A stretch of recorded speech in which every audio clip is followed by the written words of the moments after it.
कडाक्याच्या थंडीमध्ये असं गरमागरम ऑमलेट जर तुम्ही एकदा बनवून खाल्ले ना, तर तुम्ही नेहमी याच पद्धतीने ऑमलेट बनवून खाल. इतकं हे भारी लागतं आणि बनवायला खूप सोपं आहे. अगदी 3 ते 4 मिनिटामध्ये हे ऑमलेट बनवून तयार होते. त्यासाठी काय करायचं ना, एका कढईमध्ये थोडंसं तेल घालायचं, मध्यम आकाराचा कांदा ना उभा पातळ चिरून यामध्ये घालायचा, एक हिरवी मिरची, कोथिंबीर छान असं परतून घ्यायचं आणि कांदा व्यवस्थित असा पसरून घ्यायचा आणि यावरती ना 2 अंडे फोडून घालायचे अशा पद्धतीने. आता हे अंडेसुद्धा असे थोडेसे पसरून घ्यायचे. आता यावरती ना तुम्ही तुमच्या आवडीचे मसाले घालू शकता. चीजसुद्धा यामध्ये तुम्ही घालू शकता. आता यावरती मी ना थोडीशी धना पावडर, चवीनुसार मीठ घातलेलं आहे, थोडंसं लाल तिखट घातलेलं आहे, का तर हे ऑमलेट मी माझ्या मुलासाठी बनवत आहे, त्यामुळे मी फारसं तिखट बनवत नाही. त्यानंतर यावरती भरपूर सारी कोथिंबीर घालायची, झाकण ठेवून अगदी मिनिटभरासाठी वाफ काढायची. गॅस कुठेच मोठा करायचा नाही.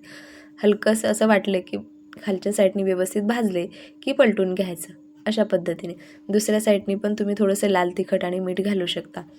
पावासोबत, ब्रेडसोबत किंवा चपातीसोबत खूप भारी लागतं. त्यामुळे एकदा जरूर बनवून खा. मस्त कडाक्याच्या थंडीमध्ये खूप छान लागतं. बरं, आता हे ऑमलेट तुम्ही बघू शकता काय मस्त तयार झालेलं आहे.